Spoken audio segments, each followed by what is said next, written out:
ගරුකටයුතු නායක මාහිමිපාණන් වහන්සේ වර ප්‍රමුඛ පරම පූජනීය මහා සංඝරත්නයන් අවසරයි ශ්‍රද්ධාවන්ත සත්පුරුෂ පින්තුනි වස්සාන කාලයේ මේ හැමදෙනාම තමන්ට හැකි පමණින් බුද්ධ ශාසනයේ ප්‍රතිපත්ති පුත දෙමින් විසෝදානම් වන්නේ ධර්ම ශ්‍රවණය සිදු කරගන්න. මේ ලෝකේ නොයෙකුත් ජාති හාන්න තිබෙනවා. ඒ හැමදේම සත්වයන්ව රාග බන්ධනයෙන් බඳවන, දේශ බන්ධනයෙන් බඳවන, මෝහ බන්ධනයෙන් බඳවන, රාගයෙන් රත් කරවන, ද්වේෂයෙන් දූෂිත කරවන, මෝහයෙන් මූඩ භාවයට පත් කරන ජාති. ඒ අතරට ශාන්තිනායක බුදුරජාණන් වහන්සේගේ බුද්ධ වචන ශ්‍රවණය කරන්න ලැබීම අතිශයම දුර්ලභයි. සදැහැති අම්මා කෙනෙක් දෙහත් වට්ටියක් පොද දෙමින් ධර්ම දේශනාවට ආරාධනා කරන්න යෙදුණා. කල්ප 8ක් පුරාවට මේ ආරාධනාවේ පින ඇත්තේගේ ආත්ම භාවයට එක්කාසු වේවි. අනාගත වංශ දේශනාවේ මෛත්‍රී බුදුරජාණන් වහන්සේ දකින්නෝ කවුද කියන එක යටතේ ධර්ම දේශනාවට ආරාධනා කරන ඇත්තොත් එක්කාසුයි අන්තර්ගතය කියන එක බුද්ධ වචනයක්. ඒ වගේම ධර්ම ශ්‍රවණය කිරීම නව කල්පයක් පුරාවට තමන්ට විපාක වාර සම්පාදනය වෙනවා. ඒ වගේම මේ ජීවිතයේ තානිසංස සමුදායක් තියෙනවා. යම් සැදැහැති කෙනෙක් ධර්ම ශ්‍රවණය යෙදෙනවද? ඒ ධර්ම ශ්‍රවණය යෙදීමේ ආනිසංස අස්සතං සුනාන්ති අහපු නැති දහම් කරුණු එතකොට අහගන්න පුළුවන්.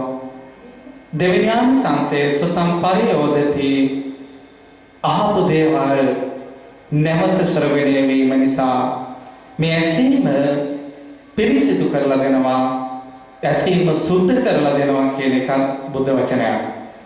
තුන්වෙනි ආනිසංසය කංකං විතරති බුද්ධ ශාසනය කෙරෙහි, ධර්මයේ කෙරෙහි, කර්මයේ කෙරෙහි සැකයක්, සංකාවක්, විචිකිච්ඡාවක්, විමති භාවයක් පවතිනවාද? ඒ සමස්ත සැක සංකා තරණය කරගන්න මේ ධර්ම දේශනාව ආනිසංස ගෙනල්ලා දෙනවා. හතරවෙනි ආනිසංසය දිට්ඨින් උජුං කරෝති බුද්ධ ශාසනයේ හිත ඍජු භාවයට පත් වෙනවා, අවංක භාවයට පත් වෙනවා, අකුලිත භාවයට පත් වෙනවා, ඇද නැති භාවයට පත් වෙනවා. මෙන්න මේ හිත ඇදවෙන හේතු ඡන්දය නිසා හිත ඇදවේවි, බය නිසා හිත ඇදවේවි, මෝහය නිසා හිත ඇදවේවි. ඉතින් මේ කරුණු එකින් එක ගලවලා හිත ඍජු භාවයට පත් කරලා දෙනවා. අන්තිම ආනිසංසය මනහවර බුද්ධ ශාසනයේ හිත ප්‍රසාදයට තැන්පත් කිරීමට, ප්‍රමුදිත භාවයට, ශ්‍රද්ධාව දියුණු කිරීමට පත් කරලා දෙනවා. චිත්තං පසීදයන්ති සිත් පහදවනවා. මේ ආනිසංස පහම මේ ජීවිතයට අන්තර්ගතයි. නිවනට පිවිසන මාර්ග පහෙන් පළමුවැන්න ධර්ම ශ්‍රවණය, දෙවැන්න ධර්ම දේශනාව, තුන්වැන්න ධර්ම මානසිකාරය, හතරවැන්න ධර්ම සත්‍යයනාව, පස්වැන්න භාවනාව. මේ හැම තැනකදීම බුදුරජාණන් වහන්සේ දේශනා කරන්නේ දුන්නේ බුදුබණ අහන්න. හැබැයි බුදුබණ අහන්නේ නේ.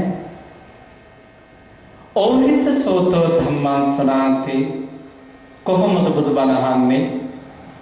දේශමන් යමාගෙන අන්නේ විහිිත නොවේ, වටපිට නොබලා, උඩුපිබ නොබලා, හස්ත විකාරයෙන්, මුඛ විකාරයෙන් බැහැකිලා කර්මස්ථානයේ වැඩෙන විදිහට අර්ථ මෙනෙහි කරමින් හිත යොමාගෙන ඒ ධර්මයට වටිනකමක් දීලා දේශකයන්න් වහන්සේගේ වචන හිතින් ප්‍රතිරාවණමින් ධර්ම ශ්‍රවණය කිරීමමයි ධර්ම ශ්‍රවණය කියලා හඳුන්වන්නේ. ඉතින් එහෙම කළොත් පමණයි මේ ආනිසංස එක්වාස වෙන්නේ. මේ බුද්ධ වචනයම ප්‍රධාන වශයෙන් කොටස් තුනකට බෙදලා යනවා. පළවෙනි කොටසය වෝහාරික දේශනා. විවහාරයේ පවතින දේශනා සූත්‍ර පිටකය. දෙවෙනි කොටස ආනා දේශනා, අනපතර වීමේ දේශනා විනය පිටකය. තුන්වෙනි කොටස පරමාර්ථ දේශනා, පරමාර්ථයන් හැඳින්වීම අභිධර්ම පිටකය.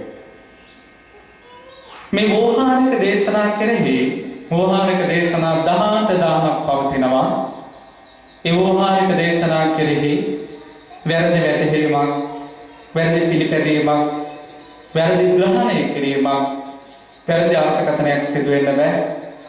එහෙම වුණොත් අපි විවිධාකාර දෘෂ්ටිවල පැටලී යනවා. කාලානුවැසියන්ට වෙච්ච දේ මේ හැමදාම දන්නවා. ඒ දෘෂ්ටිවල පැටලිච්ච කෙනාගේ පරලව, දෘෂ්ටිගත කෙනාගේ නැත්නම් මිත්‍යා දෘෂ්ටික කෙනාගේ පරලව ස්වභාවය අපි හැමදාම දන්නවා. ඒ වගේම ආනාදේශනා ස්කන්ධ වශයෙන් 22000ක් ස්කන්ධව පවතිනවා. අනපතර වීම විනය පිටකයට අන්තර්ගතයි. සීලනය කරන අපායට වැටෙන්නේ නොදී සීලනය කරන නිසා සීලය කියලා හඳුන්වනවා. අපායට වැටෙන්නේ නොදී දරාගෙන ඉන්න නිසා ධර්මයේ කියලා හඳුන්වනවා. එතකොට මේ ආනාදේශනා කෙරෙහි වැරදි වැටහීමක් ඇති වුණොත් ඒ සමගම ඒ තප්පරයේම ඒ මොහොතේම තමන් දුස්සීල භාවයට පත් වෙනවා. සීල ඡේදනය, සීල බිඳීම, සීල කිලුට වීම, දුස්සීල භාවය ඒකාන්තයෙන්ම අපාය දුරුටුවක්. ඒ වගේම පරමාර්ථ දේශනා අභිධර්මය 44000කින් වර්ණනය වෙනවා. ඒ අභිධර්මයේ කෙරෙහි වැරදි වැටහීමක් ඇති වුණොත් ඒක පිස්සුවක්, උම්මත්තක භාවයක්, මේ සංඥා විපරීත භාව ඒ තුල ඒ උම්මත්තක භාවය අභිධර්මයෙන් හටගන්න උම්මත්තක භාවය නිරේත හේතුවක්මයි. මෙනෙහි කරලා බලන්න. සමහර වෙලාවට ඔය වැඩිහිටිය ඇත්තොන්ට ගොඩක් ඔය සිල් සමාදන් වෙගෙන ඉන්න ඇත්තොන්ට මෙව එකස් වෙන්න බැරි කමක් නැහැ. තමන් හැමදාම සිල් සමාදන් වෙන කමුවේ වෙන කෙනෙක් ඉඳගත්තොත් එදාට ඔක්කොම ඉවරයි. අවුරුදු 20ක් තිස්සේ මම මෙතනනේ සිල් ගත්තේ. අද අරකේවිලා එතන ඉඳගෙන ඊට පස්සේ දානේ වර්ජනය කරනවා. වාද විවාද බොහොමයි. ඒ ගෙඩියන මල් වට්ටියට අත ගහන්නේ නැහැ. නායක මහින්දපාලන වහන්සේ දැනුවත් කරනවා එහි මේ වාදිපා හොඳ නෑ නේද ගැටුම්. ඊට පස්සේ තමයි අභිධර්මය ගන්නේ. නෑ හාමුදුරනේ. මං එයාගේ කේස් වලටද වෛර කරන්නේ? මං එයාගේ ලොම් වලටද වෛර කරන්නේ? මං එයාගේ නියපොතු වලටද වෛර කරන්නේ? මං එයාගේ හැමතෙද වෛර කරන්නේ? මං එයාගේ බඩවැල් වලටද වෛර කරන්නේ? මගේ එහෙම වෛරයක් නෑ. හැබැයි පුපුරනවා. පුපුරා ඒ අභිධර්මයේ කරුණු කියනවා, පරමාර්ථ වශයෙන් කරුණු කියනවා. මෙන්න මේක තමයි මේ උමතුව කියන්නේ. කොහොමද උමතු වෙන්නේ? තමන්ගේ හතුරාව ඒ අභිධර්මානුකූලව කෑලි 32කට කඩනවා. හැබැයි මම එයාගේ කෙස් වලට වෛර කරන්නේ. තමන්ව දකිනවා පුජ්‍යලයක් වශයෙන්. තමන්ගේ ප්‍රතිවිරුද්ධ කෙනා අභිධර්මානුකූලව දකිනවා ආපෝ තේජෝ වායෝ පඨවි කියන සතර මහා ධාතුන්ගේ පුජ්‍යය. කෙස් ලොම් නියදත් ඇට මිදුළු වලින් හැදිච්ච කෑලි 32. ඉතින් ඒක හරියාකාරව දන්න කෙනා ඉන්න කියන්න ඕනේ.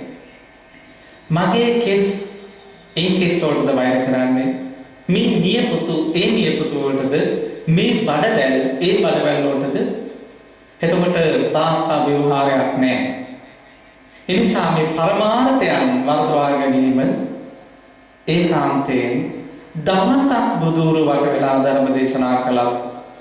ධර්මයට අභාවය මහා මිත්‍යා මතයකට හේතු සම්පාදනය කරනවා. ත්‍රිපිටකයේ කෙරෙහි හරි අවබෝධයක්, හරි දැනීමක්, හරි එකහසුවක්, හරි චිත්තාරාධනාවක් අපේ හදවතට එන්නම අවශ්‍යයි.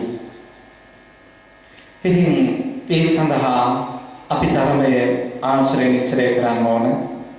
ධර්මයේ පරිපාසනය දෙන්න ඕන. ඒ ධර්මයේ ගවේෂණය කරන්න ඕන. ඒ ධර්මයේ නිතර පරිශීලනය කරන්න ඕන. එහෙම නැත්නම් ඔයත්තුන්ගේ හිත කොහේ නතර වේද දන්නේ නැහැ. චුට්ටක් මෙනෙහි කරලා බලන්න. පැතුම්ට පිරිත් පොතේ හම්බ වෙනවා හොඳම සූත්‍රයක් මහා මංගල සූත්‍රය. අසේවනාච බාලාණං පණ්ඩිතාණං ච සේවනා පූජාච පූජනීයාණං ඒතම් මංගල මුත්තමං. අසේවනාච බාලාණං. එතකොට ඔයත් මේවා හරියාකාරයෙන් තේරුම් ගත්තේ නැත්නම් මේ සමාජයේ ගැටුමක් නෙවෙයිද? දැන් මෙතන මේ දෙපැත්තේ නැත්නම් එක ළඟ දෙන්නෙක් ඉඳගෙන ඉන්නවා. මෙනි කරලා බලන්න තමන් ළඟ ඉන්න කෙනා ගැන. කොයි විදිහකින් මෙනෙහි කරත් තමන් හා සමාන ශීලයක, තමන් සමග සමාන ප්‍රඥාවක, තමන් සමග සමාන නුවණක ඒ තමන් ළඟ ඉන්න කෙනා නැහැ. එක්කෝ තමන්ට වැඩි නුවණින් අඩුයි. එක්කෝ තමන්ට වැඩි සීලයෙන් අඩුයි. එක්කෝ තමන්ට වැඩි ශ්‍රද්ධාවෙන් අඩුයි. හැමදේම එකම විදියට පවතින්නේ නැහැ. එතන දෙන්න අතරේ එක්කෙනෙක්ට වැඩි නුවණින් සීලයෙන් වැඩිමයි. ඒක තමයි ඇත්ත. එතකොට ඒ තමන් ළඟ ඉන්න කෙනායි තමන් අතර එක්කෙනෙක් ඒකාන්තයෙන් බාලයෙක්, එක්කෙනෙක් ඒකාන්තයෙන් පඬිතෙක්. ඒ පඬිත කෙනා මේ සූත්‍රය අරගෙන මෙහි කරනවා අසේවනාච බාලාණං. බුදුරජාණන් වහන්සේ බාලයන්ව ආශ්‍රය කරන්න එපා කියලා දේශනා කළා තියෙනවා. එහෙනම් මම මෙතන ඉන්න හොඳ නැහැ. මෙතන නැගිටින්න ඕන. එතනත් නැගිටලා මේ ඉස්සරහන් ඇවිල්ලා ගන්නවා. එතකොට බාල කෙනා ඒ සූත්‍රෙම මෙහි කරනවා. මට මේ බුද්ධ වචනය අනුව දේශනා කළා තියෙන පණ්ඩිතානංච සේවනා. පණ්ඩිත ඇත්ත ආශ්‍රය කරන්න. එතකොට අර බාල තැනත්තා අර පණ්ඩිතයා ළඟට ඇවිල්ලා ඉඳ ගන්නවා.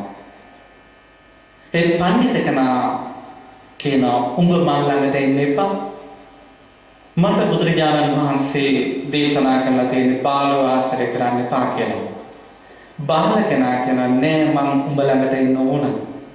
මට බුදුරජාණන් වහන්සේ කියලා තියෙන්නේ පඬිතු ආශ්‍රය කරන්න කියලා. පඬිතයා දුවන තැන බාලය දුවගෙන එන. ඒක තමයි මතු පිට.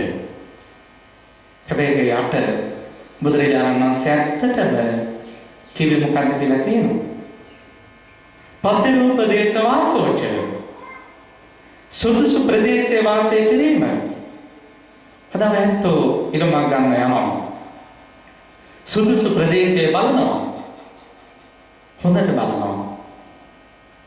තමන්ගේ ඉඩමට අල්ලපු ගෙදර එයත් උදේ හවස බුදුන් වදිනවා, පන්සල් යනවා, පොඩි පැටවු 4-5ක් ඉන්නවා. හොඳයි. සුදුසුයි. ඔයත්ෝ ඒ භූමිය මිලයට ගන්නවා. හොඳ භූමියක් ලැබුණා කියලා. ඊට පස්සේ අවුරුදු 10ක් විතර වගේ යද්දී අර අවුරුදු 7-8 පැටව ලොකු වෙලා ඊළඟාරිය අවුරුදු 18යි 20යි. එක්කෙනෙක් ආත්තු පෙරෙනවා. එක්කෙනෙක් ගංජා විකුණනවා. එක්කෙනෙක් ස්ත්‍රී දූෂකයෙක්. එතකොට මේ ප්‍රදේශයේ සුදුසු නැහැ. ඊළඟ බුද්ධ වචනය අනුව සුදුසු ප්‍රදේශයක වාසය කරන්න අවවාද ලැබුණා. මේක සුදුසු ප්‍රදේශය නෙවෙයි කියලා පැත්තේදීම විකුණාමි. තවත් පැත්තකට යාමි. හැමදාම පැත්තට කොහෙද යන්න වෙනවා. මේ සූත්‍රයේ මත පිටින් බැලුවොත්. ඒ නිසා මේ හැම සූත්‍රයකම නිවනට එක්කහසුවක්, නිවනට ගැළපීමක් තේනවාමයි. ඒක ගවේෂණය කරන්න ඕන. නැත්නම් බලන්න. පැත්ත භාවනා කරන බුද්ධානුස්සති මෙත්තාච අසුභම් මරණ සති බුදු ගුණයද මෛත්‍රියද අසුභයද මරණයද මෙහි කටයුතුමයි. එතකොට කෙනෙක් මෙහි කරනවා මරණය. ජීවිතය අනියතයි, මරණය නියතයි. ජීවිතය අනියතයි, මරණය නියතයි. උප්පත්ත්‍ය සහේ වේදම් මරණං ආගතං සහ. ඔබටත් එක්කමයි මේ මරණය ආවේ. මරණත් ආයෝකාසං. මරණයට අවකාශයක් වෙනවාමයි. ඊට පස්සේ මෙනෙහි කරනවා අසුභය. අතිමස්මේ කායේ කේසා. මගේ ශරීරයේ 2,50,00,000ක් කෙස් තියෙනවා. පිළිකුලයි. 99,000ක් රෝමියන් තියෙනවා. පිළිකුලයි. 300ක් ඇට, 700ක් නහර, 900ක් මස් පිඩු, 200ක් බඩවැල. එකින් එක පටික්කුල සංඥාව මෙහි කරනවා. ඊට පස්සේ පැත්ත මෛත්‍රී භාවනාව වඩනවා. මම නිදුක් වෙත්වා, මම නිරෝගී වෙත්වා, මම සුවපත් වෙත්වා, මම දුකෙන් මිදෙත්වා. දැන් දීම ගැලපෙන්න ඕනනේ. මැරෙනවා කියලා හිතනවා. පිළිකුල් කියලා හිතනවා. ඊට පස්සේ කියනවා සුවපත් වෙත්වා. ගැලපෙනවද? නිදුක් වෙත්වා. ගැලපෙනවද? නිරෝගී වෙත්වා. ඉතින් මේ වගේ මේ සූත්‍රවල මතු පිට අත ගෑවාට ඒක කිව්වේ වෝහාරික දේශනා, විවහාරයේ පවතින දේශනා තුළ ඒ ගැඹුර අපි සාක්ෂාත් කරගන්න ඕන. කොහොමද මේ ගැඹුර සාක්ෂාත් කරගන්නේ? නිදුක් වෙත්වා. දුක් නැති වෙන්න නම් වෙනම මෛත්‍රී භාවනාව තියෙනවා. අහං නවේරෝ හෝමි, අභ්‍යාපච්චෝ හෝමි, හනේගෝ හෝමි, සුඛේ අත්තානම් පරිහරාමි. ඒක වෙනයි. දුක් නැති වෙන්න නම් දුගතියට යන ගමන වහන්න ඕන. ඒ දුගතියට යන ගමන වහන්න නම් පැත්ත සෝහම්වත් වෙන්න වෙනවා. සෝහම් වීමේ මෙපිට දුක් නැති භාවය අපට පේන්නේ මේ ධර්මයේ මෙහි කරන්නේ. සෝහම් වෙච්ච කෙනා මේ භව ගමනේ යම් ආත්ම හතක ඉපදෙන උම්මතකෝ සියලු පෘථග්ජනයෝ උම්මත්තක භාවයේ ඉන්නේ. එතකොට මේ ලෝකයේ හරියාකාරයෙන් බලන්න බැහැ. එතකොට මේ ලෝකයේ දකින්නේ නැහැ. ඒ උම්මත්තක භාවයේ ප්‍රධාන හේතුව තමයි සංඥාවන්ගේ විපරීත භාවය. කොහොමද ඒ සංඥාවන්ගේ විපරීත භාවය ඇති වෙන්නේ? ඒක හොඳට මේ කාරණා මෙහි කරලා බලන්න. රහතන් වහන්සේලා මම රෝස මලක් ගෙනාවා. කිලෝ 5ක් විතර වගේ බරයි. පෙති ලොකුයි. දැන් කැමති ඒ මල දකින්න. පෙන්නන්න.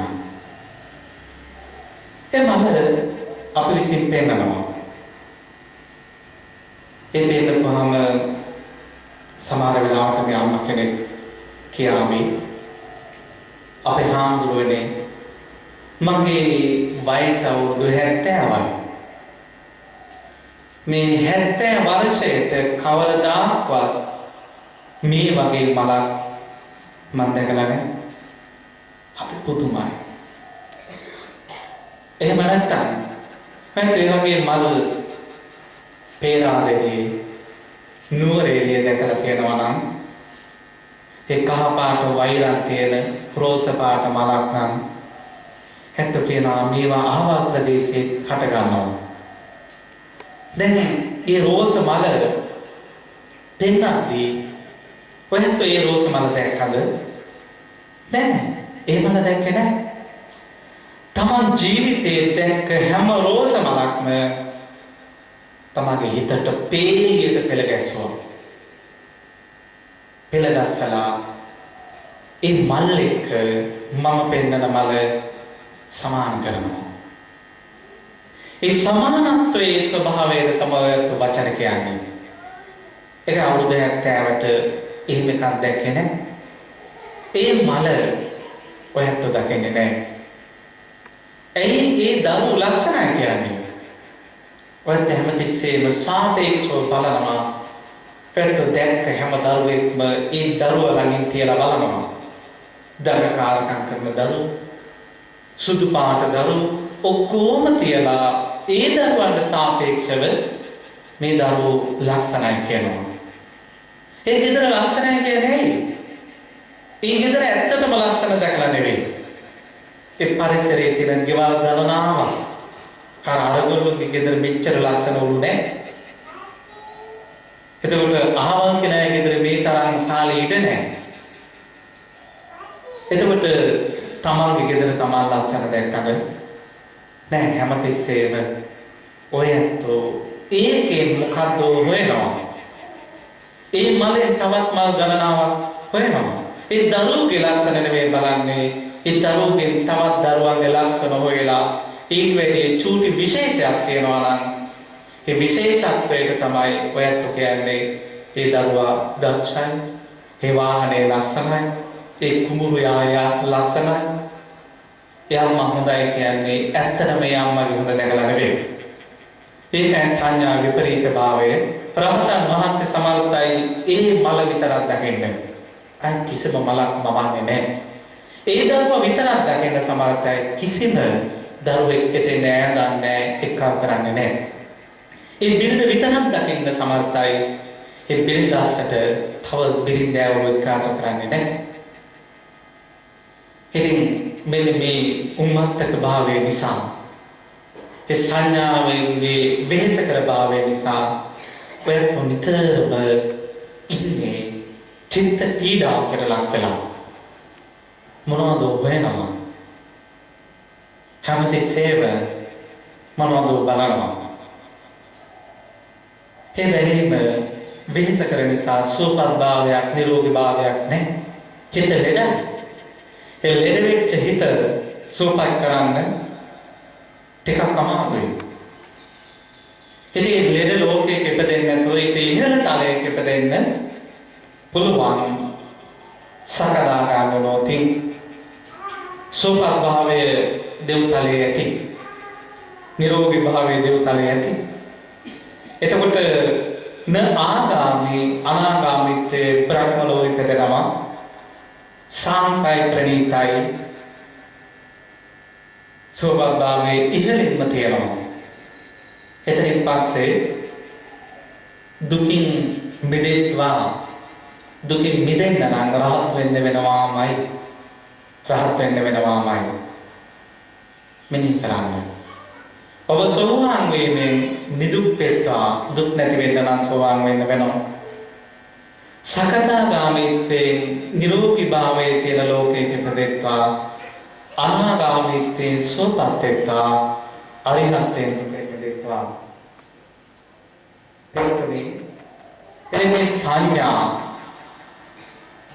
නැත්නම් අපි ධර්මයේ ග්‍රහණය කර ගැනීම විශේෂයෙන් විමර්ශනයේ සහිතව පරිවිමර්ශනයේ සහිතව ගවේෂණයේ සහිතව ඒකාසු කරගන්න ඕන. මෙන්න ඉතලා බලන්න. චෛතම ජීවන ගමන ඔයත් නැවත නැවත මෙනෙහි කරලා බලන්න. මේ ලෝකේ අතීතේ තිබුණාට වඩා වෙනස් ක්‍රමයක් වෙනස් ස්වභාවයක් අපට එක්කාස් වෙලා තියෙනවා. එක්කාස් වීම ඔයත් හිතන තරම් සුභර එක්කාස් වීමක් නෙවෙයි. මේ මිනිස් ආත්ම භාවය ඔයත් ගොඩක් හේතු හදාගෙන උපදවගත්ත ආත්ම භාවය. අතීතේ හිත වඩා ගත්තා. ඒ හිත වඩාගත්ත ක්‍රමයට කිව්වා ධ්‍යාන වඩා ගැනීම. ධ්‍යාන වඩා ගැනීම. ඒ ධ්‍යාන වඩාගෙන චේතෝ පරිඥානේ අනුන්ගේ හිතන් බලන සමර්ථ වුණා. දිව්‍ය සෝත ඥානේ ඈත හඩවල් අහන්න නුවණ උපදව ගත්තා. දිව්‍ය චක්කුර විඥානය දුර රූප දැකීමේ නුවණක් උපදව ගත්තා. ඒ වගේම එරිදි බලයෙන් අහසේ යන නුවණක් උපදව ගත්තා. ඒ ධ්‍යානලාභී උතුමන් වහන්සේලා චිත්ත ඒකාග්‍රතාවයේ චිත්ත වශී භාවයේ චිත්ත සමාධිය තුළ නිවන සාක්ෂාත් කරගත්තා. ඒ ධ්‍යාන වඩා ගන්න බැරි පිරිස අධ්‍යායන කියලා හඳුන්වනවා. ධ්‍යාන නැති අධ්‍යාපන.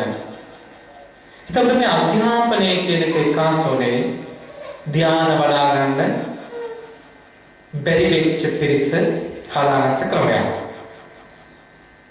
එතකොට මේ ධ්‍යාන වඩා ගන්න බැරි පිරිස අධ්‍යාපන පැත්තෙන් අර ධ්‍යානලාභී උතුමන් අහසින් යනකොට එරිදි බලයෙන් අහසින් යද්දී පැත්ත අධ්‍යාපන පැත්තෙන් ගුවන් යානාව හදාගෙන අහසින් යන්න ගිය වරදක් නැහැ. ධ්‍යානලාභී දුර ශබ්ද හද්දී පැත්ත අධ්‍යාපන පැත්තෙන් දියුණු වෙලා දුර කතරෙන් දුර ශබ්ද අහන්න සමර්ථ වුණා. පැත්තේ දරුවෙක් රට ඉන්නවා නම් දැන් කතා කරන්න පුළුවන්. පැත්තේ දරුවෙක් කොළඹ ඉන්නවා නම් දැන් කතා කරන්න පුළුවන්. පුතේ මොකද කරන්නේ කියලා අහන්න පුළුවන්. එතකොට දිව්‍ය සෝතය ධ්‍යාන පුදවගත්ත දිව්‍ය සෝතය අධ්‍යයන තුළින් අධ්‍යාපන පැත්තෙන් ඔයත් උපදව ගත්තා. වැරද්දක් නැහැ. ඊට පස්සේ දිව්‍ය චක්කුර විඥානය දුර රූප දැකීමේ නුවණ රහතන් වහන්සේලා ධ්‍යාන වලින් උපදව ගත්තා. ඒත් අධ්‍යාපන පැත්තෙන් දුර රූප දකින්න සමර්ථයි. ස්කයිප් එකෙන් ඉන්ටර්නෙට් එකෙන් එහෙම නැත්නම් රූප වාහනය වෙන මෙවලම රූප වාහිනියෙන් පැත්ත බලන්න සමර්ථයි. එකින් එක පැත්ත කරගෙන යනවා. අර ධ්‍යාන උපදෝපු ඇත්ත කරපු ಜಾති ඒ මට්ටමට නැති වුණා සමහර ප්‍රමාණයකට. හැබැයි මේක මෙතනින් නවතින්නේ.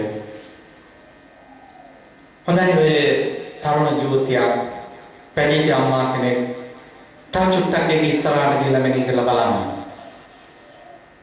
ඒ ධානලාභී උතුමන් වහන්සේලා සීලයක පිළිපදලා හිත සංවර කරගෙනයි ඒ තත්ත්වයන්ටපත් වුනේ. එහෙම රහතන් වහන්සේ නම ඔයතුම්ව දිව්‍ය චක්‍ර විඥාණයෙන් දකිනවා. ගෙදර ඉන්න වෙලාවක ඇත්තෝ ওই විදිහටම ගෙදර ඉන්නේ නැහැ. සමහර වෙලාවට බාත්රූම් එකේ ඉන්න පුළුවන්. සමහර වෙලාවට ඒ ස්වාමි පුත්‍රයාත් එක්ක රාත්‍රියේ ඉන්න පුළුවන්. හැබැයි ඒක ඒ රහතන් වහන්සේට ගැටලුවක් නැහැ. ඒක ධානලාභී උතුමාන්ට ඔයත් කොහොම හිටියත් කොයි විදියට හිටියත් ඔයත් අනතුරක් නැහැ. රහතන් වහන්සේට අනතුරකුත් නැහැ. හැබැයි අනාගතේ සීලයක නැති චිත්ත ඒකාග්‍රතාවයක් නැති මේ අධ්‍යාපන පැත්තෙන් උපදවගත්ත මෙවලකින් පැත්තෝ කාමරේ ඉන්නවා දකිනවා. ඒක නෝ බය වෙන්න එපා. පැත්තෝ දන්නේ නැතුණාට මෙතන ඕනම කෙනෙක්ට ඔයත් ඔබේ ඡායාරූපයක් දැන් ගන්න පුළුවන්. වීඩියෝ එකක් ගන්න පුළුවන්. ෆොටෝ එකක් ගන්න පුළුවන්. හැබැයි ෆොටෝ එක ගන්න කෙනා සිල්වත් නැහැ. ඒ ෆොටෝ එක ගන්න කෙනා ගුණවත් නැහැ. පැත්ත පාරක නැමිලා ඉන්න වෙලාවක නැත්තම් කිලෝමීටර් ගාණක් දුර රූප දකින්න සමර්ථ දුර දක්න හදලා තියෙනවා. පැත්ත වටපිට බලනවා කිසි කෙනෙක් නැහැ කියලා. පැත්තම ශරීර කෘත්‍යයක් පැත්තෝ කවුරුත් නැහැ කියලා සිදු කරද්දී සීලවන්ත නොවන කෙනෙක් සමාහිත හිතක් නැති කෙනෙක් ඔයත්ෝ ඍසි ලෙස බලා ගන්නවා. ඒවා ගමඩා කරගන්නවා. එතකොට අනාගතේනවා ඔය දුරකථනයට ඇතුම් ගලවලා ඡායාරූප ගන්න ක්‍රමය. ඒක නෝවාමයි. අනාගත වෙත කාමරේ හිටියාට ස්කෑන් කරන්න පුළුවන් ක්‍රමය නෝවාමයි. අනාගත වෙත කොහේ හිටියත් විශ්වයේ උඩ චන්ද්‍රිකාවකම යතු කරන දේ බලන්න පුළුවන් ක්‍රමයක් වෙනවාමයි. හැබැයි මේවා තියෙන්නේ රහතන් වහන්සේලාට තියෙන ඕන જાති. ඒවා තියෙන්නේ දුස්සීලයක් තුළඟ. ඒව දුස්සීල කෙනෙක් ළඟට එවැනි જાති එක්වාසු නොතින් ඔය කොහොමද මේ සමාජයේ පවතින්නේ? අපි ත්‍රිපිටකයේ කියවන්නේ ඒ කියවන යන්ති තිබ්බමේ අනාගතේ මුර්ග ගති පහළ වෙනවා. ඒක පහළ වෙන්න මේක අවුරුදු 20කට වගේ අතීතයේ කිසිම හේතුවක් දැක්කේ නැහැ. ඒ බණ පොත කියවද්දී කොහොමද මිනිස්සුන්ගේ තිරසං ගති පහළ වෙන්නේ? දැන් මිනිස්සු හොඳයි නේ. කිසිදු කඩවතක් පේන්නේ නැහැ කියලා අපි මෙනෙහි කරගෙන හිටියා. නමුත් දැන් පේනවා අවුරුදු 13ක දරුවෙක් දකින්න ඕනේ නැති හැමදේම තේ දරුවට කාමරේට ලා දොර වහගෙන බලා ගන්න පුළුවන්. මේක තමයි ඇත්ත. ඔයත් කියන ইনফরমේෂන් ටෙක්නොලොජි IT මෙතන IT එකක් නැහැ. මෙතන තියෙන්නේ පැතක දරුවෝ දන්නේ සැපෙනවීමේ සීමාව. පැතක දරුවෝ දන්නේ කන පිළිවීමේ සීමාව. පැතක දරුවෝ දන්නේ නැහැ මනස පිළිවීමේ සීමාව. සීමා රහිත විදියට මොකද්ද කම්පියුටර් වේවා පරිගණක වේවා දුරදක්න වේවා එහෙම නැත්නම් ජංගම දුරකථනයක් වේවා අරගෙන සිදු කරන යනවා.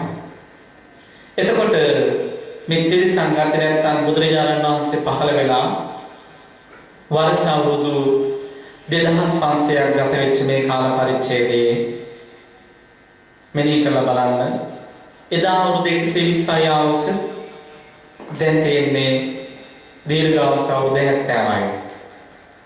රහතුන් හිටපු කාල පරිච්ඡේදයේදී අපෙන් ඉවත් වෙලා තියෙන අවුරුදු 50 අවුරුදු 50ක්යි වෙලා තියෙනවා වසර අවුරුදු 2500කට. තවත් අවුරුදු 2500ක් ඉස්සරහට අතීත ක්‍රමයට ගණන් හදුවොත් තවත් අවුරුදු 50ක් අපෙන් අයින් කළොතින් අපිට දෙන්න අවුරුදු 20යි. දස වර්ෂයේදී තමයි මේ ගතිය එක්කාසන ඒකට එදාට ඔයතුගේ අම්මා මරනවා. එදාට ඔයතුගේ අප්පච්චි මරනවා. ඒ තිරිසංගත පහළ වීම සමග ඒ කටයුත්ත සිද්ධ වුණා. දැනුත් ඒ කටයුත්ත ඔයත් සිද්ධ කරනවා. හැබැයි දන්නේ නැහැ තමන් ආනන්තර පාප කර්මයක් සිද්ධ කරා කියලා. මෙන්න කළ බලන්න. අතීතයේ කෙනෙක් මිය ගියාට පස්සේ පුච්චනවා. ඒ පුච්චන්දී චිතකේ වටේ සුදු වස්ත්‍රයේ ජටා මඩු දරාගෙන පොරව පන්දමක් අතින් අරගෙන දෙන්නේ ප්‍රදක්ෂිනාව කියලා. කොහෙන්ද වටේලා අහනවා කොහෙද යන්නේ කියලා. ඊට පස්සේ දැනුම් දෙනවා මාමගේ දෙන කොටන්න. නැන්දගේ දෙනේ කොටන්න. නිහඬ නිස්සද්දයි. ඇයි හේතුව තමයි ආයනම බෑන තමයි ඒ මිනිස්යාගේ චිතකයේ ගිනි තියන්නේ. අපච්චිත ගිනි තියන දරුවෙට දුන්නේ නේ මූර්ජාවේ මන කඳ විශ්වාස කරේ නෑ. මන කඳට ගිනි තියන දුන්නේ නෑ. ඇත්තටම මෙරිලා නැත්තම් තමන්ගේ බැලූ දරුවෝ ගිනි තියන හොඳ නෑ කියන මතය තිබ්බා. ඒ නිසා බෑනට දුන්නේ.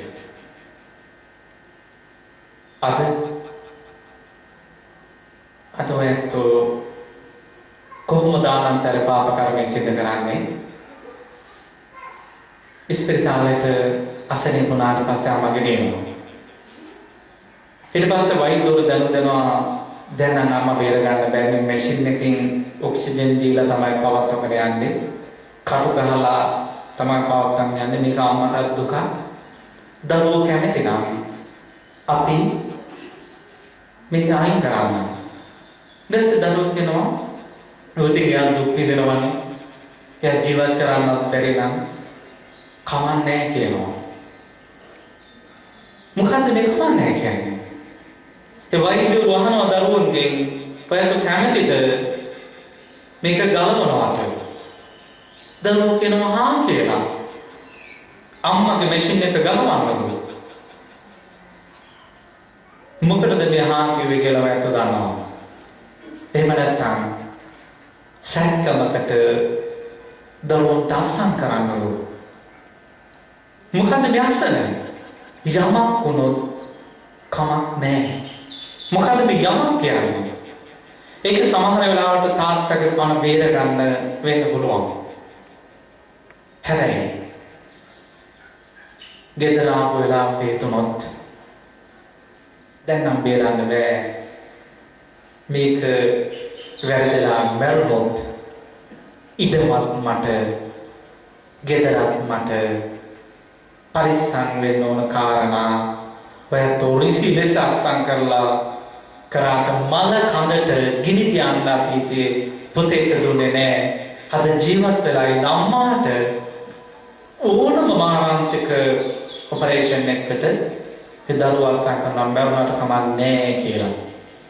ඉතින් මේ ටිකෙන් ටික මේ ලක්ෂණ එක්කාසු කරගෙන අපි මේ යන්නේ කොහාටද? මේවා අපිට නවත්තන්න බෑ. ලෝකෙටම වහිනවා කියලා ලෝකෙම නොතෙමී පැවැත්මට කුඩේ යලන්න බෑ. තමන් කුඩේ ඉල ගන්න ඕන. ඒ කුඩේ ඉල ගන්න නම් තමන් ඉන්න පරිසරය දැක ගන්න ඕන. ඔයතුගේ පරිසරය ඔයත් මෙහෙය කරන්න. ඔයත් පිනක් කරලා ඒ පින්කම අවසානයේ ප්‍රාර්ථනාවක් සිදු කරනවා. ඉමිනා පුණ්‍ය කම්මේන මානසික සිදු කරන්න දෙච්ච මේ පින්කම මාමේ බාල සමාගමෝ මට බාල සමාගමක් අහන්නවත් දකින්නවත් නොලැබේවා. සතන් සමාගමෝ හෝතු සතන් සමාගම සත්පුරුෂ සමාගම යාව නිබ්බාන පත්‍ය නිවන් දකින ජාති දක්වා පවතිවා. එතකොට මේ සමාජය තුල සමාගම් දෙකක් ඉන්නවා. බාල සමාගම සහ සතන් සමාගම සත්පුරුෂ සමාගම. එතකොට මේ බාල සමාගම සත්පුරුෂ සමාගම දෙක පාදා ගන්න ඕන ධර්මයේ. සමහර වෙලාවට ඇත්තට මේ ලංකාව ගැන අගයක් නැහැ. ඒක මම බෞකාර රටක්. හැමතිස්සෙම මරා ගන්නවා, කපා ගන්නවා, කරදර විපත්ති බොහොමයි. ඕන් ඒකට යුරෝපීය රටවල්. කිසිදු කරදරයක් නැහැ. සැප රැකගෙනවා. යනවා නම් ඇමරිකාවට, ඕස්ට්‍රේලියාවට, මහා බ්‍රිතාන්‍යයට, ස්විට්සර්ලන්තයට කොච්චර වටිනවද? ඒ වගේ පදිංචි වෙන්න තියනවා නම් කොච්චර හොඳද? හැමදාම පින්කම් කරලා හැමදාම ප්‍රාර්ථනා කරන්නේ බාල සමාගම මාමේ මට නම් එපා. සතන් සමාගම හෝතු සතන් සමාගම හේතු වේවා නිවන් දක්න ජාති දක්වා. එතකොට අපි බලමු එයන්තුන්ගේ සමගිය තියෙන්නේ මොකටද? එයන්තු මොනවද හදන්නේ? එයන්තු හදන්නේ පිටුනේ හැපෙනවනේ ජාති. එයන්තු හදන්නේ කන පෙරවන ජාති. එයන්තු හදන්නේ මනස පිනවන ජාති. එයන්තු හදන්නේ කය පිනවන ජාති. එතකොට කවුද කැමති නැත්තේ කය පිනව ගන්න? කවුරු හෝ කය පිනවන්න යමක් හදද්දී ඒකට කවුද විරුද්ධ වෙන්නේ? ඒ නරක දෙයට හැමෝම උදව් කරනවා. ඒක තමයි ඇත්ත. පාසලක බලන්න ඩෙස් එකක් කැඩුවොත් එහෙම ඒ හැච්චෝ පොඩි පැටව. නමුත් කියන්නේ අපි නම් පාවා දෙන්නේ නැහැ. ගුරුතුමිය කොච්චර යවුවත් ඇත්ත කියන්න කියලා දන්නේ නැහැ ටීචර්. අපි දන්නේ නැහැ. ගුටි කන ඔක්කොම එයා පාවා නොදී ඒ විදිහේ ගුටි කනවා. ඇයි ඒ වැරද්දට අපේ හිත කැමතියි. හැබැයි කවුරු හරි කිව්වොත් එහෙම දන්නේ නැහැ කියන එක බොරුවක් නේ මේක අහවා කියලා කැඩුවේ කියලා කිව්වොත් එහෙම ඔන්න පාම දුන්නා. එයාට ඒ විලාවේ ඉඳන් කැපිලි. සමගිය නැතිලු. සමාදානය නැතිලු. එතකොට ඒ රටවල් වල සමගිය තියෙන්නේ ඒ රටවල් වල සමාදානය තියෙන්නේ ඒත් ගවේෂණය කරන්නේ කොහොමද කම්සුව විඳින්නේ? සීමා රහිතව කොහොමද කම්සුව විඳින්නේ? නාකි වෙලා කොහොමද කම්සුව විඳින්නේ? ඒවට එක එක ඖෂධ එක එක බවලක් හදන්න අනිත් කට්ටිය හදන්න තබා ගන්න. අපි කොච්චර දෙයක්ද කියලා උදව් කරනවා. එතකොට එහෙත් මොනෑති පිරිසංග නැහැ. පස්කම්සුව විඳින්න නම් එවැනි ලෝකයක් එවැනි රටක් ඔයත්තට හොඳයි. ආධ්‍යාත්මික ගමනක් යන්න නම් ඔයත්තන්ට හොඳ මේ රට. සමහර සංඥා ඒක කියන්නේ ඔයත්තු මෙනෙහි කරලා බලන්න. වේදනාව, කැක්කුම දකිද්දී ඉසේ රදේ දෙනවා. කැක්කුම කියලා මතක් වෙද්දිම බෙහෙත් පෙති දීලා ඒත් තමන්ටම සාමුද්දකින් මේක මෙරළවත් නැහැ නේ. මේ බිමින්දගෙන බන ටිකක් අහගන්න බැරි නම් කොන්ද කැක්කුම නම් මේ හිස කැක්කුම නම් හැබැයි ඔයත් දන්නේ ඇත්තටම වේදනාවෙන් මොකන්ද වෙන්නේ කියලා. මේට අවුරුදු 20කට 25කට ඈත අතීතයේ අද වගේ වාහන සුලභ නැ දුර්ලභයි. පාපැදිය තමයි හොඳම වාහනේ. ඒක ඉතින් ඡයයටම තිබ්බා. ගම්වල මිනිස්සු බයිසිකලේ තමයි පාවිච්චි කරන්නේ තුනේ. ඉතින් ඒ පැත්තෙත් එක්කෙනෙක් බයිසිකලයක් ගෙනාවා. සුමින කියලා. ඒ බයිසිකලේ අපිට බලන බොහොම ලස්සනයි. පරාවර්තක තේලයි තිබ්බා. මංජා මඩ විසි වෙනවාට ආවරණයක්. ලගේජ් එකක් බඩු ගෙනියන්න. නවත්තන්න ස්ටෑන්ඩ් එකක්. ඩයිනමෝවක් රාත්‍රියේ ගමන් කරන්න. බ්‍රේක් සීනුවක් ඔක්කොම අංග සම්පූර්ණව ඒ බයිසිකලේ තිබ්බා. හැබැයි කාලයක් යද්දී මේකේ ලගේජ් එක නැහැ. පීවුරේ ඉතින් ඉස්සර හැන්ඩල් එකේ තියාගෙන. මේක ස්ටෑන්ඩ් එක නැහැ ගහකට හේතු කරන්න ඕනේ. මඩ ගන්න නැහැ වතුර යද්දී හිස් මුදුනටම මඩ විසි වෙනවා. බෙල් එකක් නැහැ නයින් තිබුණා වගේ කටින් සූසූ අනුකරණයෙන් තමයි යන්න ඉතුනේ. බෙල් එකක් නැහැ. ඊට පස්සේ පැඩල් එකේ කූරු දෙක විතරයි. කේස් එකක් නැහැ. බ්‍රේක් liver නෑ කූර කකුලෙන් පාගන යන්න තියෙන්නේ. ඔච්චරයි යන්න පුළුවන්. හැබැයි ඇයි ඒක කැඩියා රෝනේ? ඒකට දැනෙන්නේ නැහැ. ඔයත්තුන්ගේ එනත් වේදනාව නැත්තම් අන්න අර සුමනගේ බයිසිකලේ වගේ වේවි. කැක්කුම නිසාමයි ඔයත්තුන්ගේ ඇඟ අද විදියට රැකලා තියෙන්නේ. චුට්ටක් මෙනි කරලා බලන්න. වර්ග අඩියට 35ක් දෙනවා නම් මේසන් බාස් කරේ දවසකට වර්ග අඩි 100ක් කබරාලු කරනවා නම් 3500යි. අත රිදුම් නැත්තම් ඔයාට ගැලවිලා වැටෙනකම් යා කබරාලු කරන්නේ. රිදුනොත් තමයි ඒක නවත්තන්නේ. තමන් දුවගේ මගුල් ගෙදර එකම දුවයි. කකුල හැප්පුණොත් ඇඟිල්ල පිපුණොත් එහෙම කැක්කුම නැත්තම් මීට වැඩි වටා කෙල්ලගේ මගුල මේ ඇඟිලි තව 9ක් තියෙනවා එකක් අඩු වුණාට කමක් නැහැ කියලා කපලා විසි කරලා මගුල් ගෙදරට දෙවි. හැබැයි රිදුනොත් එහෙම අනේ දරුවනේ නෑ මට ඉන්න උඹලා ඉතින් ටික කරපළා මම මේකට බෙහෙත් ටිකක් දාගෙන ඉන්නම් කියලා ඔයත් ඇඟ රැකගත්තේ වේදනාවෙන් නෙවෙයි බෙහෙත් ටිකක් ගෙනව ඉන්න බැරි තැන. ඒ මොකක්ද කියන්නේ මේ අත ගැලවෙන්න ඉස්සර වෙලා දත කුණු වෙලා උඩුදුවන් ඉස්සර වෙලා වේදනාවක් එනවා. වේදනාවෙන් කියන්නේ දත රැකපන්. ඒ දත රැක ගන්න. අත රැක ගන්න. ඒ අතර කැක්කුමක් ආවේ නැත්තම් එයාට පොට්ට ගෙවිලා ගැලවිලා වැටෙනකන් ඔයත් වැඩ කරනවා ඔයත් තියෙන මෝහයට.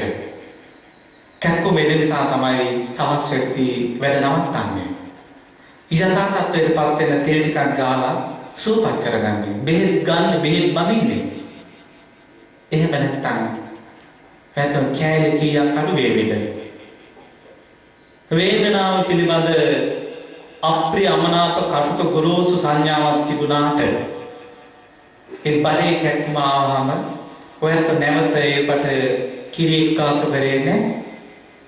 ඒවට විසම ආහාර ගත්තේ නැහැ. මොනවා හරි කෝපි ටිකක් බීලා බෙහෙත් ටිකක් බීලා ඒක සූපත් කරගත්තා. එහෙම නැත්තම් මොකද වෙන්නේ? ඒ ආමාශය සෞඛ්‍ය වෙනවා. ආමාශයෙන් වකුගඩු සෞඛ්‍ය වෙනවා.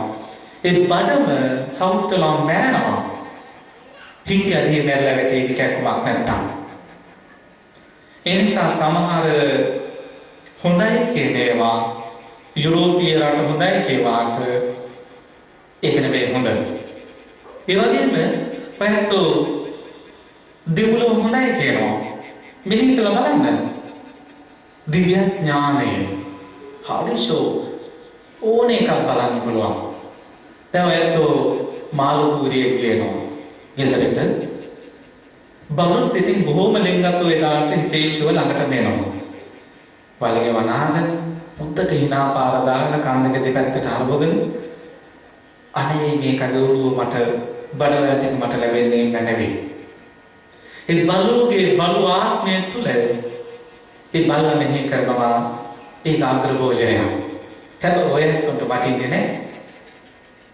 ඒ වගේම ඔයත්ොන්ට දැන් මිනිස්සාත්ම භාවය වටින්නේ නැහැ. ඔයත් දෙව්ලොව පතනවා. හැබැයි ඒ දිව්‍ය ඥානය මෙහි කළා බලන්න. ඒ දිව්‍ය ඥානය තුල ඔයත්ොන්ට ඒ විශේෂයෙන් යමක් දැක ගන්න පුළුවන්. ඒක ඇත්ත. නමුත් ඕකේ යට ඔයිට වැඩි තවත් ඇත්තක් තියෙනවා. ඒ ඇත්ත මේ මිනිස් ආත්ම භාවයේ වටිනකමයි. හොඳයි දෙවියෙක් දන්නවා දන් දීමේ ආනිසංස දිව්‍ය ඥානයට කොහොමද දානයක් දෙන්න ඕනේ? කාන දාන, ගමික දාන, නිමන්ත්‍රණ දාන, වාරබත්ත දාන, පේරු දාන, එවැගේ මහා දාන, සංඝික දාන, පිණ්ඩපාත දාන, ගිලාන දාන, දාන වර්ග ගණනාවක් තියෙනවා. සමදාන, දාස දාන, ස්වාමි දාන. මේ දානයන් ඔයත්ෝ එච්චර දන්නේ නැහැ. කොහොමද දන් දෙන්න ඕන කියලා ඔයත් දන්නේ නැහැ. හැබැයි දෙවිවරු හොඳට දන්නවා. ඒ වගේම චීවරයක් බින්න පටදාරේ තිති බික්කු බිදිච්ච පට වස්ත්‍ර කෑලි කෑලි බිදිච්ච වස්ත්‍ර දාන නිසා භික්ෂුව කියනවා. ඒ සිවුරක කැපසරු බෙදිය පළුපවන්න ඕන විදිය, ගැබ තියන්න ඕන විදිය, කඩ කපන්න ඕන විදිය, ජංගා ග්‍රීවීය පටිබඳින්න ඕන විදිය, ගන්ති සකස් කරන්න ඕන විදිය, මෙන්න මෙතකින් මේක චීවරයක් වෙනවා. ඒ සංඝාටේ කොහොමද නිර්මාණය කරගන්නේ? ඒ උත්තරා සංඝේ කොහොමද නිර්මාණය කරගන්නේ? ඒ අන්තරාවාසකේ කොහොමද නිර්මාණය කරගන්නේ කියන එක වයතුන වැඩි 100,000 කෝටියකින් දෙවියෝ දන්නවා. පාත්‍රයක්. ඒ පාත්‍ර වර්ග 9ක් තියෙනවා. උත්කෘෂ්ඨ මධ්‍යම උත්කෘෂ්ඨ ඕමක. ඕමක උත්කෘෂ්ඨ ඕමක මධ්‍යම ඕමක ඕමක. මධ්‍යම උත්කෘෂ්ඨ මධ්‍යම ඕමක. මේ පාත්‍රය අයෝපත්ත නැත්නම් යකඩ පාත්‍රයක් අධිෂ්ඨානයේ යෝග්‍ය වෙන්නේ කොහොමද? ඒ පාත්‍ර මොමිට සකස් කරන්න ඕනේ කොහොමද? කපසරු විදියට තලතෙන් පස් වාරයක් පුච්ච ගන්න කොහොමද? ඔයත් වැඩි හොඳට දෙවි දේවතාවෝ දිව්‍යඥානයෙන් දැක ගන්නවා. දන්නවා.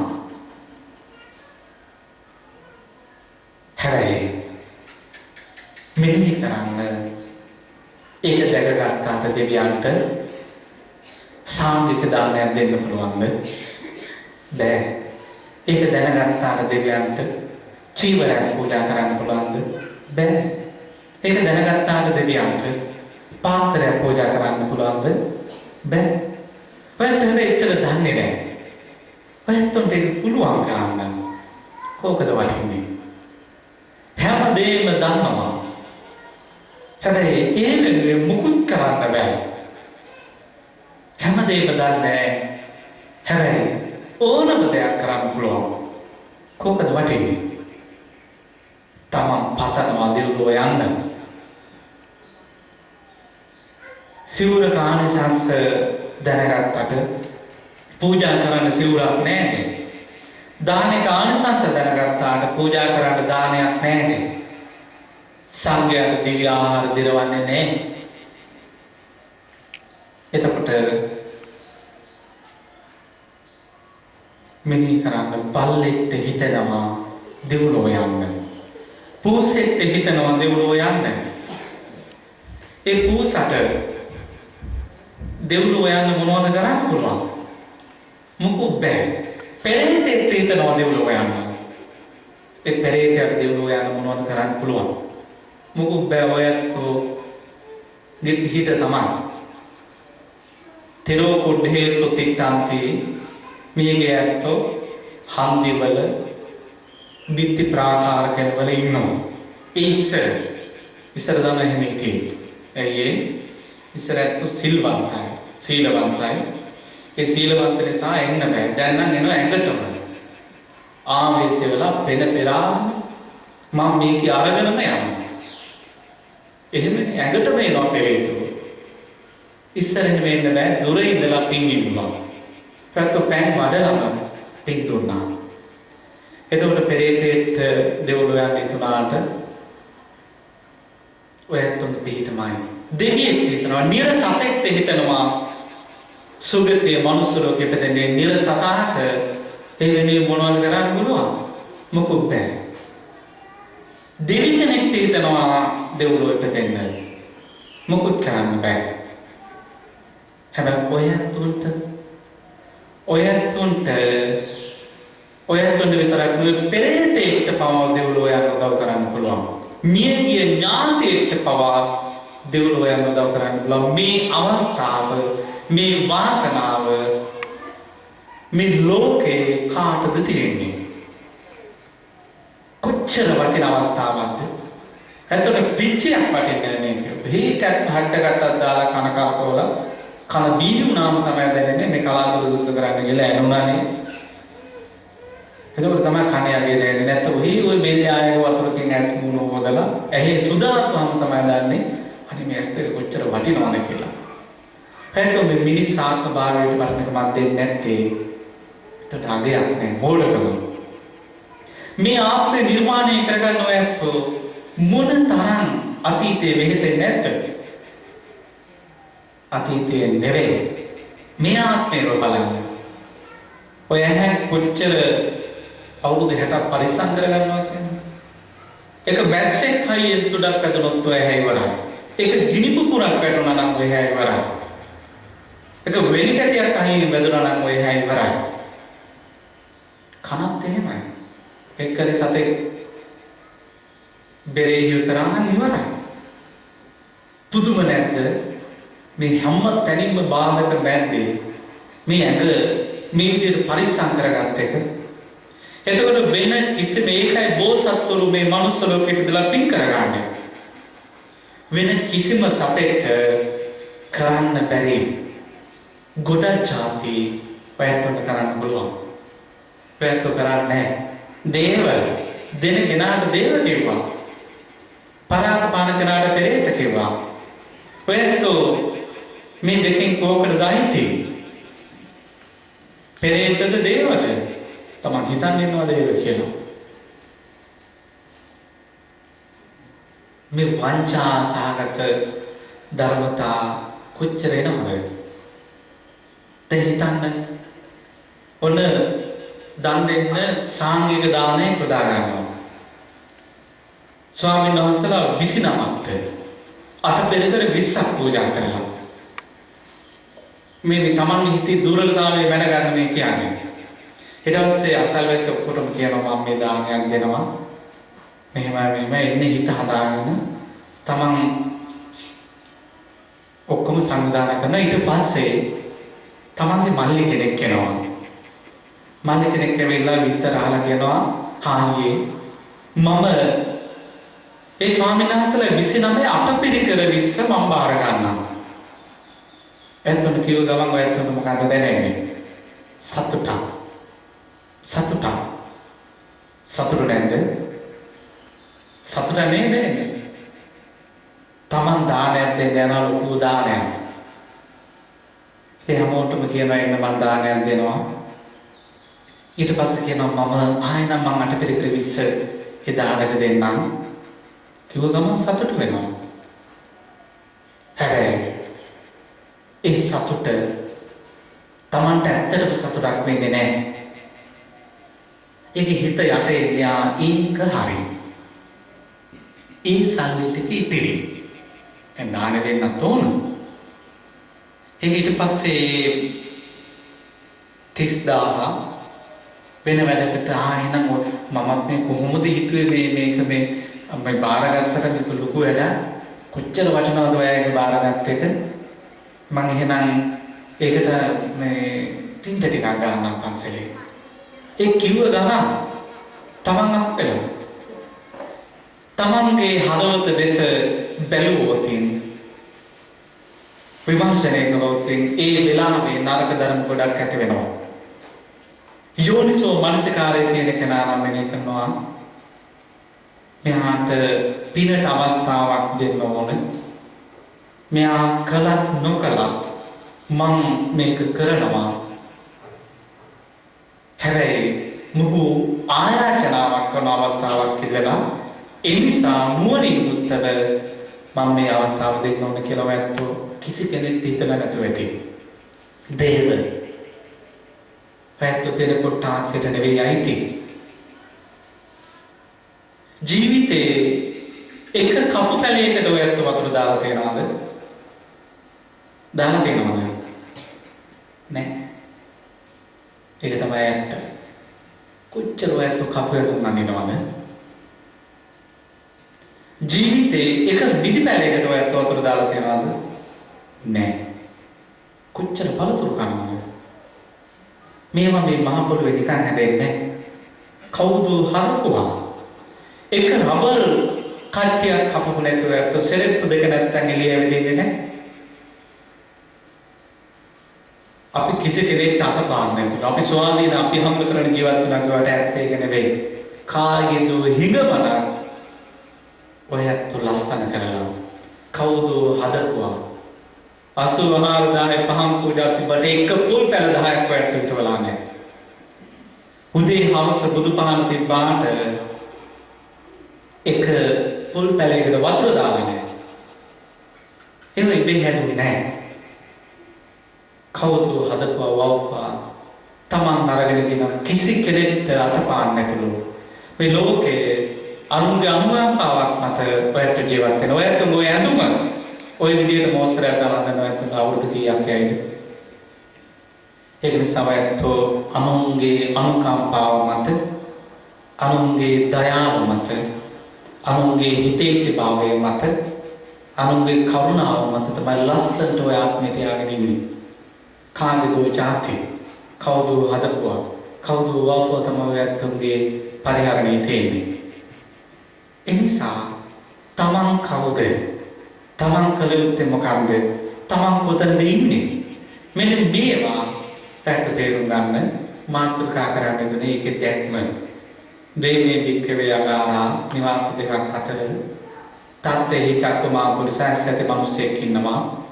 ඒ මිනිසයාට පවිසෙන්තේ පිනික්කමන්තේ පණිෂකාන්තේ ඥානවිචරන්තේපි පිවිසෙන්නා වූ නික්මෙන්නා වූ එහා මෙහා ගමන් කරන්නා වූ චංකමනං සක්මන් කරන්නා වූ සත්‍ය පජානාන්ති සත්වෝ පෙනෙනවා.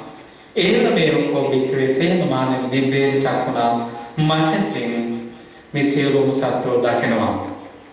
එහෙම දැකලා බුදුරජාණන් වහන්සේ ධර්ම දේශනා කරන්න දුන්නේ. ඉතින් බලන්න උන්වහන්සේ ආත්ම භාවයේ ණය සංඝකාල ජාතකයේ උන්වහන්සේ ඒ ණය ආත්මයේ නව පොලකින් මිනිස්සු විදලා ඔසවාගෙන යද්දී කොහොමද පින් පුරාගත්තේ?